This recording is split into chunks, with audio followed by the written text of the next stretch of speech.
With that, let's get started.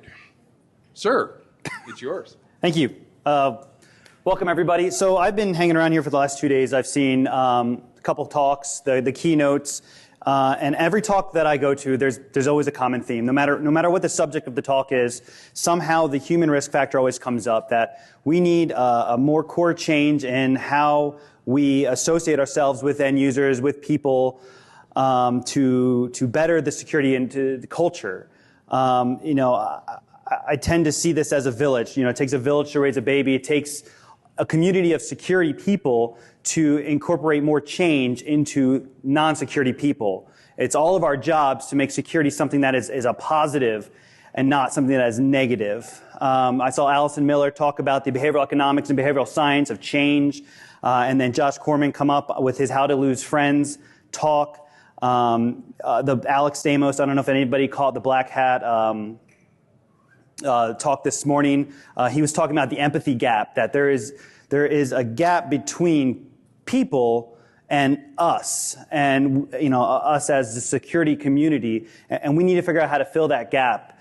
And time again over the last 20 years, we've tried to fill that gap with technology, where it takes people problems. It takes people to solve people problems, not technology. Technology is just going to fail like it's been failing. We're always one step behind. We're always putting millions and millions of dollars. If we can just have a positive effect on our end users and the people even around us in our family and community, we're going to get a lot more value than more of a fear-based approach. So I'm going to get right into it. My talk is on I Got More Games and Milton Bradley, How I Incentivize Positive Change in Our Security Culture. Milton Bradley. In order to know who Milton Bradley is, let's talk about this guy. Does anybody know who that is? Abraham Lincoln. What's missing from Abraham Lincoln?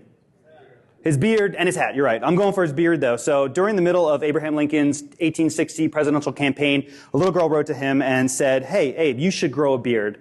Well, he was very appreciative of her message, and he did. Milton Bradley had set up shop, creating a ton of portraits of Abraham Lincoln. He saw him as the incumbent. He saw him as the future president. He invested his entire fortune into these pictures. So when Abe Lincoln grew his beard, his whole stock was gone. So Milton Bradley decided to throw it all away and start a new career in games. And since then, he's given us Battleship, Connect 4, Hungry Hippos, Simon, Twister, and Yahtzee, just to name a few. This is me. My name's Drew Rose, obviously. I'm running a company called Living Security now. We're focusing on the human factor of risk. At LivSecAware is the Twitter handle up there. Enough of that. The rest of the slides is on a case study from American Campus Community, a previous employer of mine. American Campus Communities, the stats are on the screen. 3,300 employees, 130,000 residents of student housing across the country. It's a $9 billion company. We have 180 offices around the country that we have employees at, so ultra remote. So know that a lot of the things that we're going to be talking about, and especially when we get to the game section, it's based off my work at American Campus Communities. So, the problem. We mostly all know the problem. Sorry about that.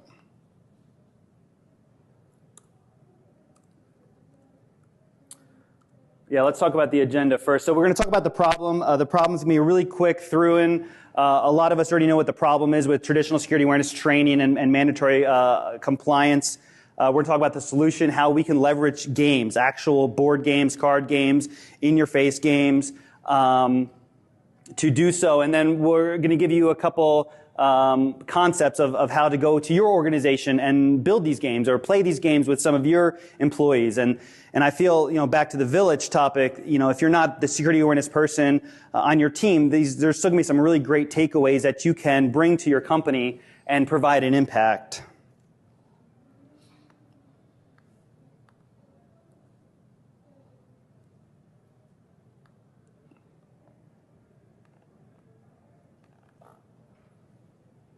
There's notes.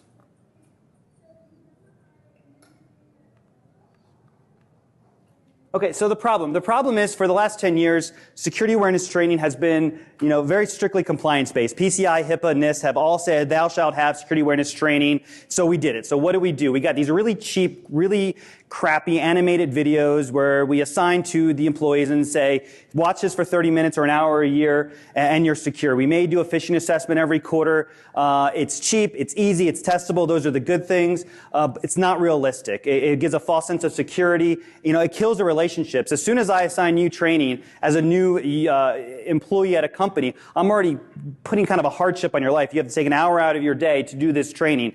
It's not conducive to building relationships.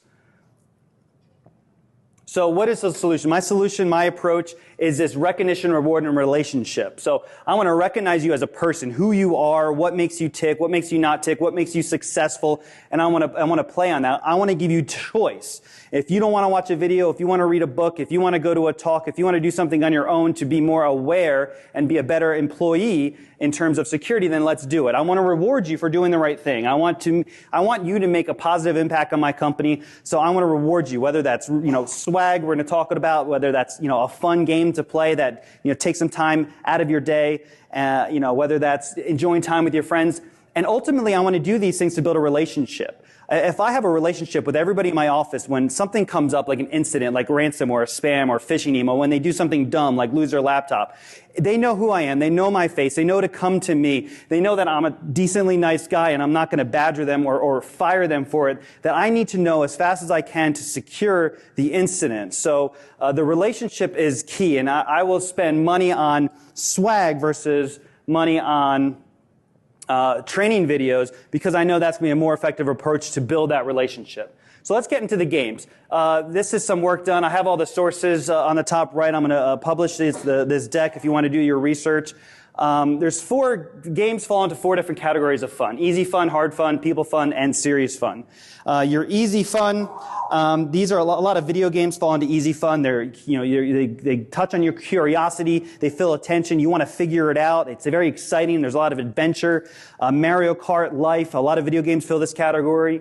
Your hard fun, these are games like chess, Tetris, Halo. There's a lot of personal triumph. There's a challenge to it. You want to master the game. Your people fun, this is like, I put bowling on there. A lot of people will say, the ones that enjoy people fun is, I'm not here for the game, I really don't like it, but I enjoy playing with other people. It's your teamwork, it's your chance to, communicate and congregate with your people around you and just enjoy that experience together. I don't know a lot of people who really enjoy bowling, but they love going bowling with their friends, have some beers, kick it back, have a little competition of who can break 100. And then there's serious fun. This is to generate the emotion, the perception, to put you into the game. You want to have like a behavior change, like your mindset is going to be turned off. World of Warcraft is a great game of serious fun where you're completely immersed. You're somebody else when you're playing that game. I'm going to talk a little bit about a security awareness escape room that I put on, where it can be serious fun because you just get into your character and you just go with it. Some of the basic desires, this research is based off of a Dr. Reese. Some of y'all may have heard of him. He identified these 16 fundamental drivers of motivation, 16 basic desires. These are your performance drivers. Basically, everybody here has a profile. Everybody here, it's like a fingerprint. You're going to have a different desire. You're going to be motivated to do something different than what you're going to be motivated for, and on different scales. People that develop really good games in the gaming industry are able to touch on a lot of these different performance drivers to get a lot of different participants, a lot more engagement.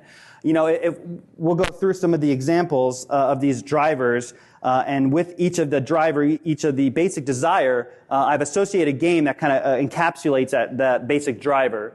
And I keep having to switch back and forth. I'm really sorry about this. So acceptance. Acceptance is the need to be appreciated and part of a group. Counter-Strike, running with your team, going through missions with each other. Honor is the next one. Curiosity, trivial pursuit. This is the need to learn, to gain knowledge, to play and understand something. Eating, there's a basic desire of eating. This is the desire for food. Pac-Man is a really fun game if you're hungry, to satisfy that desire for eating. Family, the need to relate and to have a family and to care about your family. The Sims is a great Great game for that. Honor, to be invested into something, your clan, your tribe, your country, or your nationality, or your football team. Idealism. Has anybody ever heard of Amnesty the game? I didn't either. Apparently, it was a game put out by Amnesty International. They were trying to completely obliterate worldwide the death penalty. So they published a board game to try to accomplish that. I don't think it worked. Independence. This is a need to be distinct and self-reliant. Oregon Trail is a really fun game. You're in charge. You get to make the decisions throughout the whole game. It's up to you whether you and your family survives and you make it to the end, or you die of dysentery. Order. This is the need for structure in your life. Tetris. My wife loves Tetris because it's the little boxes. When there's a gap in the box, it drives her nuts.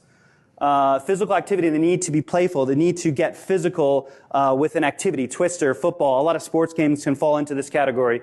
Power, risk, the conquest, to be a leader.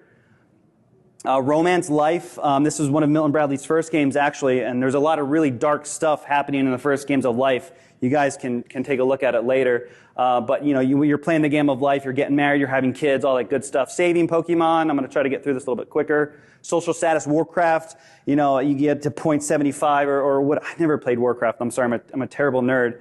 But once you get to a certain status level, you're just more important in your guild or in your competition. Tranquility, Candy Crush, it just puts you in the zone. A lot of casino games kind of focus on that basic desire. They try to get you into that zone to gamble more. And Vengeance, Angry Birds. I'm really excited to bring forth, this is, the good part of my talk that I'm really excited to bring towards you. So I was able to develop some games, and I'm not a genius. All the games that I'm going to bring to you have been kind of altered from real life games. This game was a game called Security Bowl. It pits two football teams in a classic gridiron match. The team calls plays using cards available. You see the defender cards and the hacker cards. Yardage gained is determined by the roll of the dice. The offense plays are like denial of service or phishing, and the defense plays are technologies or processes like firewall or vigilance or the help desk. The game is intended to be played with a referee. The referee, that's us. That's a security person. That's the person that can say, what's denial of service? Why is a firewall good at stopping a denial of service attack? Going through some of the other questions, to play with 10 people as a referee is really fun because you'll get a lot of engagement while they're playing. Like, well, I don't know what that is. What's a web application firewall? Why is that important to our organization? It gives you an opportunity for them to ask you the questions as they're learning and understanding and trying to figure out how to play the game. Teams can challenge plays for extra yardage by answering these security questions. It's mostly luck, to be honest. It's a lot of dice rolling. The challenge plays are basically if you get a question right, you roll the challenge dice, and it can give you an automatic touchdown, an automatic turnover, or multiply the dice you've already rolled. So you could be winning the game and get a challenge, and then all of a sudden you give the other team a touchdown. So a little bit more about the game. So when you play a card, you put them down at the same time, and you kind of match up what the other team has played, and then the football is the outcome of the dice roll. So the black die is the defense die, the colored die is the offense die. For instance, a firewall is a really good defense to a DOS. That means the defense gets to roll 2 black die, which usually results in a negative yardage gained. So there can be some strategy for playing the game, because there are really good offense cards that are always going to get a lot of colored die, and then there's a lot of good defense that have a lot of blacks on them, like firewall. So here's some of the teams playing the game. You can see a lot of basic desires coming out. You see some physical activity on the left. Just people getting really excited and playing it, whether they're super technical or not. It's a game, and we're playing off that competition factor. This is the other game, security cards. If anybody has anybody played Flux, the card series? There's a couple guys. Basically, this is a ripoff of Flux, a cybersecurity Flux card games. It's a really, really easy game to play. You start with one rule, draw one, play one. As you play the game, you add more rules, you add goals, you add actions. This one, you have your played cards, your hackers and your defenders. You have your goals. That's how you win the game. Thank you for the 10 minutes. I'm way ahead of schedule. I talk really fast. I'm sorry, guys.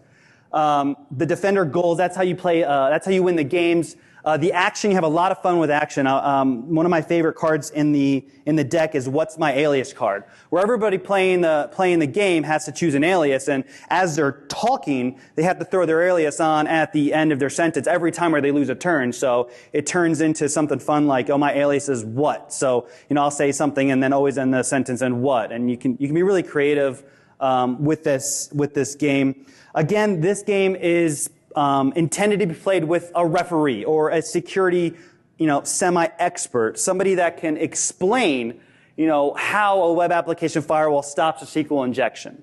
The theory isn't to make people really, really smart on cybersecurity or experts. It's to raise awareness, right? It's to make them have a positive approach to security in their daily life. It's to say, hey, a phishing email is coming through my desk. I'm not scared. I know what to do. This is something that happens. I remember this game, or I remember this activity or this engagement with my security team, and I'm just going to go for it and contact the help desk or the security team to let them know. Again, playing these games with my employees with my end users, it just builds that morale too. I would grab them at lunchtime. I would have the deck in my hands. I would have some swag with me. I'd say, hey, you, and you, do you want to play a game with me? I got a $5 Starbucks gift card. I'll literally bribe them in. Part about the rewards is I don't care how you got to my table or my room. I care that you're here now. I don't care what your motivation was. I'm going to leverage that and try to build a relationship with you because of it. This is another action card. They're playing rock, paper, scissors to trade hackers and defenders, again, to win the game. I have some really cool stuff. I have these games published for you guys for free. At the end of it, I'll give you the link so you can get them printed out. And this is something you can take to your organization and play with. There is a couple cards that are kind of fun that, like, nobody wins the game or everybody wins a game, or if you've never played Flux, I definitely recommend it as a family game, and you could even bring Cybersecurity Flux home. Even without like the security aspect of it, it's pretty fun to play. So the escape room. So I designed a security awareness escape room for the American campus communities. Has anybody done an escape room or a panic room in here? Yeah, so if you've ever done an escape room or the concept, they're already built on security tenets. You're picking locks, you're looking for information laid out, you're trying to put clues together, you're trying to solve a series of puzzles to accomplish a goal, to escape the room, to unlock the door, to stop the bomb, to figure out who done it. So being able to manipulate an escape room inside of a corporate organization, it gives you the opportunity to, number one, set up probably one of the most fun and engaging activities that they'll ever go through at their company, but you have that opportunity to focus on the security tenets while they're happening. Like, oh, this is what happens when you have a really easy password to guess. Or you write your password down on a sticky note and you put it underneath your computer. Or you click on a phishing email. This is what happens after the fact. Or you leave PII out, like social security numbers are just lying around in files or what have you.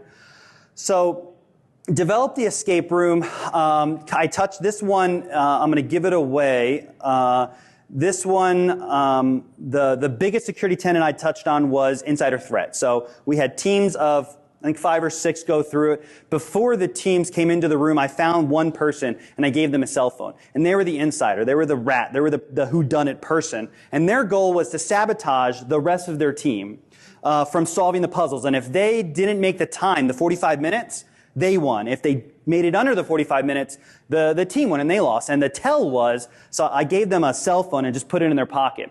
And fast forward to 15 or so puzzles, they came to an errand page, a who is page for a website that had a cell phone number on it that was published, and they called the cell phone. And so they're all that's what they're doing around the computer there, where they're kind of figuring out the last part. They pick up the phone, they call that phone number, it rings in their pocket, and they're like, oh crap. It was you the whole time. That girl right there. It was her. And they're all angry at her because she screwed them over the whole time. And they start going back for 45 minutes. They're like, you were hiding this and you did this over here and you did that over there. And it's just you're touching that emotional, like kind of betrayal, but kind of in a fun way because, nobody hated each other going into the room. What's cool about games like this, touching on the different basic desires that I brought up in the past, is this game touches on so many different basic desires. Loyalty, physical activity, acceptance, curiosity, independence, 5 minutes. Independence is like, there's a really hard puzzle on the ground. It's a mathematical equation. I'm just going to focus on it by myself. You guys stay away from me. I got this one. Saving, if you've ever done an escape room, there's just a lot of stuff kind of comes out of the woodworks, and you have to kind of figure out and organize it. So when you have a group of 5 or 6 people coming in from all walks of life, they may be coworkers, they may be friends, you're able to kind of make it fun and engaging for them in a very specific thing that they like to do. So every time I do that, I lose my notes. This is the last kind of activity that I did. So I had over 180 remote offices. I could build security culture really easy in my corporate headquarters because I was always there. I was always around them. It was so easy to just go grab someone and have some fun with them. So I've done a couple of security awareness week type things with my remote offices. This was one full activity life cycle over the course of a week. Fish and exec, this one was really cool. So I gave my end users the opportunity to craft a phishing message for an executive of our team. And I said, hey, you craft one, send it to me. I'll send it out through our phishing platform. We'll see how you do. If you get it successfully, you're going to get X amount of points. So I gamified this whole process. Beware with this one. So I challenged one property who had no really clue what to do to phish our CEO. Now, we're a $9 billion company. This isn't a small mom and pop shop. So, hey, phish our CEO. It's going to be great. So they crafted an email that was one of our competitors. It was about a transaction. We buy and sell real estate properties. I didn't do my due diligence. I didn't realize they used a legit email address and a legit name of our competitor. And I sent it to them. And so our CEO is out I think he was someplace at like a doctor's appointment with like his grandchild. It's terrible. And he sees this email. He's like, what the hell is this? I did not make it. I'm not buying this or doing this. So he sends it to our chief investment officer, who without clicking on the link calls the competition. Be like, I just got this email. What's going on? Completely backfired, but it did raise awareness, and I didn't get fired. And we talk about recognition. Bill, our CEO, does these quarterly updates. So for this competition, we had our 4 winners because it was a gamified approach. And he actually was able to kind of call out that incident and say, holy crap, this happened to me. You guys did so good. This was a spoofed email. I had no idea. I called it. I didn't do what I was supposed to do. We can do better from an executive side. So there's complete buy-in from that fact, even though it could have been tragic if it was a different competitor. Research. Pretty simple. I'll go through this one. Find a security incident, put a sticker on it, and send a picture. Password mayhem. I cracked all the passwords for the entire AD. I issued a challenge. Hey, make your password something stronger, and then I re-cracked them to see what percentages did the greatest gap or the greatest who had the least. And then USB mayhem. I created a fictitious company. I sent out thumb drives with their regional manager's name saying, hey, your regional said you need to install this application on your computer. Here's a thumb drive, plug it in. Quick test, don't send thumb drives in letters because they go through the automatic sorting machine and they rip them out. So just some more advice for you guys. So let's talk about reward. I got 2 minutes left.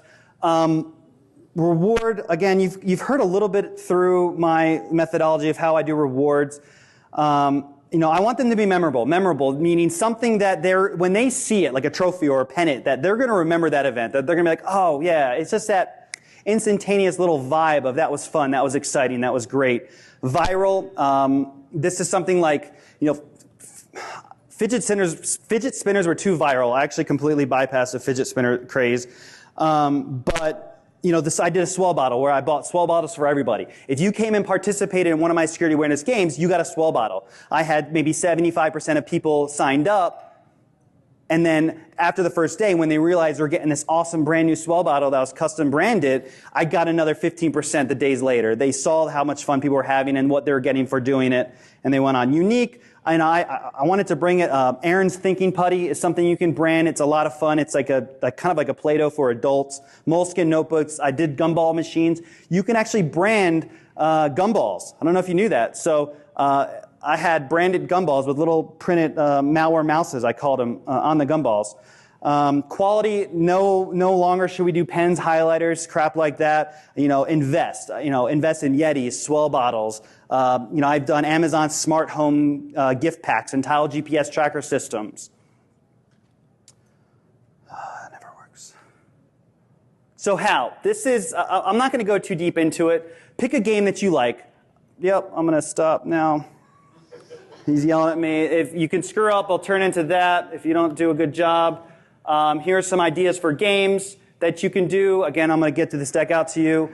And Mousetrap. I want to see somebody do Mousetrap if I don't do it first. That could be a freaking awesome game to Securify. And then just do it. Pick a game, Securify it, find some friends, and play it. And that's me. Again, I said that the security cards are published online. They're made through BoardGamesMaker.com, I believe. So you can take the files, throw them on there, get them printed out pretty professionally. The deck's online as well. I think it'll be on Peerlist after this as well. So I guess we have, what, like 4.5 minutes for questions? No? No questions? No. You sure? Yes. Oh, man. If you'd like to continue this conversation or to ask questions, you can follow the speaker on Peerlist. Yeah, or I'll take questions out there. Thank you.